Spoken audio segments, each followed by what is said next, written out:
is Cantaloupe. I am here with a video covering a project I have been working on for, well, a better part of a month now, maybe just a little bit over a month. Originally it was going to take a week, but I have been adding to my list of things I wanted to feature on this tool that I've been working on. I have spoken previously in videos about it, but it's now almost finished. It's almost completely done, and I just want to go over a couple of features that may not be super obvious as to how they were set up or implemented. And I have actually been asked specifically on at least one of these how to do it. So this will cover that and a couple of other things. It's not going to be a long video, but let's jump in. All right, so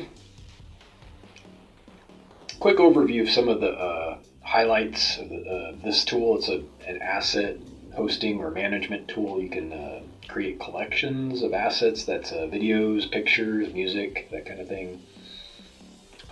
Has a lot of really handy features, and they're pretty streamlined at this point. It's got a voting system. I think when I left off in my last video, I was talking about possibly eventually implementing comments and voting as things remaining on the list of stuff I needed to do. That's all done, and not going to get too detailed into how those two things were done, but it involves a back-end database using PHP as the interface between the front end and a MySQL or MySQL database. It's a pretty straightforward database, nothing too complicated, and I want to just mention on that point really quick that I've begun leveraging a technique with the databases, pretty much all the databases I create now, and that is when it's for a website, you have immediately the ability and the flexibility to use what's called JSON. It's a data transfer protocol format. You can store numeric or text data, not so much binary data as far as I know, but if it's ordinary data with letters and numbers and that kind of thing, there might be a way to encode binary data too. It gets longer. You can, but that's beyond the scope of this subject. So what I do is I take data, for example, voting or comment data, that kind of stuff, and I forward it to the back end. And instead of having a field in the database for every, column that I might need, for example, username or like a timestamp or a size or whatever, some kind of criteria, because those things are wildly subject to change. If you've worked with databases, you know that sometimes you restructure things, you want to add things or remove things, and it becomes cumbersome to have to add fields to your database or manage those fields or update them or remove that kind of thing. So what I do is I just have one bucket field lately, and it's working out super well, and that's why I want to mention it. It's a large text field, and this is kind of a recent advent with the back end of MySQL, perhaps other database engines as well, but it used to be that you had to specify a maximum length for your text fields. It was a varchar, however you want to pronounce it, and you had to give it a finite specific length. And what the problem with that was is say you had more data than you had allocated space for in that column, suddenly you got a problem. Or on the other hand, if you allocate too much space, your database is immediately too big, and you run into resource problems because you don't want to allocate perhaps many megabytes of space for every record when you don't need that much space. So anyway, they got smart eventually, maybe 10, 15 years ago. I don't remember when this happened exactly, but they introduced some new data types in MySQL where it grows dynamically, to cut to the chase. So with text, you have a lot of different options now for your data type. And I'm making use of this by creating a column called meta, as in metadata. If you know what that is, metadata is like along the side. It's not necessarily your main data, but it's like the title of your web page is considered metadata. It's not actually part of the web page. I mean, it kind of is, but it's parallel. So I named it Meta for no particular reason except that it's a handy catch-all name. And then I just dump my JSON, which is configurable. I don't necessarily have a structure, and I can change the structure.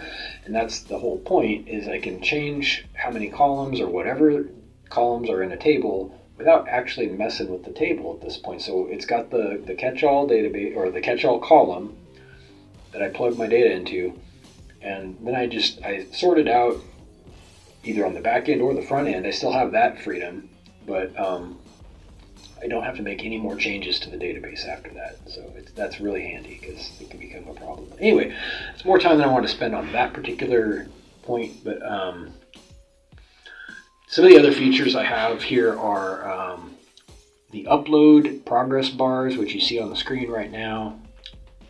I have collections where you can create associations between your assets or even other people's assets, because there's a whole link system now. I'm not going to go over every single feature, but you can view other users' collections that they choose to share that are public, and you can add them to your own collections, but they still belong to those users, and it shows right on the screen who's the owner of that particular asset. And by owner, it's just what user it's associated with, and it's not really an owner in a property kind of sense, but it's just which user account happens to be registered with that asset. So you have collections, you have voting, you have comments, and you have these upload progress bars.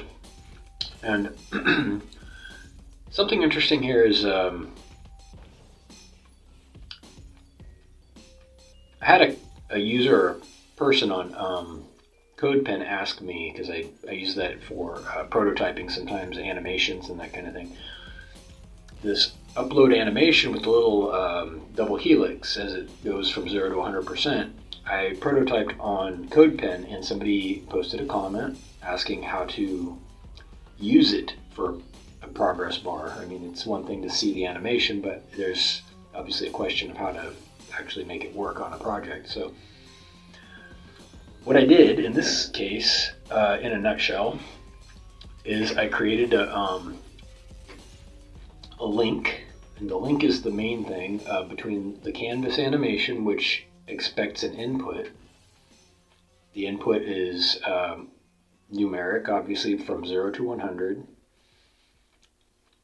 And I created in vue.js, which is the JavaScript framework I'm using to build this project, I created a component just for that animation. And the cool thing about components is you can load them. It's just one file, one prototype basically, and you can reuse them as kind of a class or an object. And you can have as many as you want, and you can call them when and wherever you want. And you feed each instance what it wants as far as an input. So in this case, I just said it's a numeric input from 0 to 100, and I call it as a component, and the component is instantiated with uploads. So you drop 10 files, for example, like I did in this, or 6 or whatever, in this animation, or this video, and it's going to instantiate 6 animations. And I'm not sure if that answers the whole question, but so the link, if it would involve a little bit of understanding of how Vue.js works and reactive frameworks in general, a little bit of experience, and that's kind of beyond the scope of a 10-minute video, but the link is the main thing. So you want to set it so that it can receive that input from your main application. It instantiates the animation. So you have a little container, a little element, a little web element, and it disappears and is destroyed after it's finished. So you close the screen, and the screen is closed by itself until the next time it's called.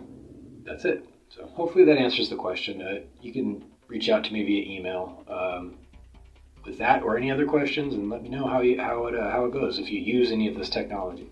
I'd love to hear from you. Thank you. Have a great day.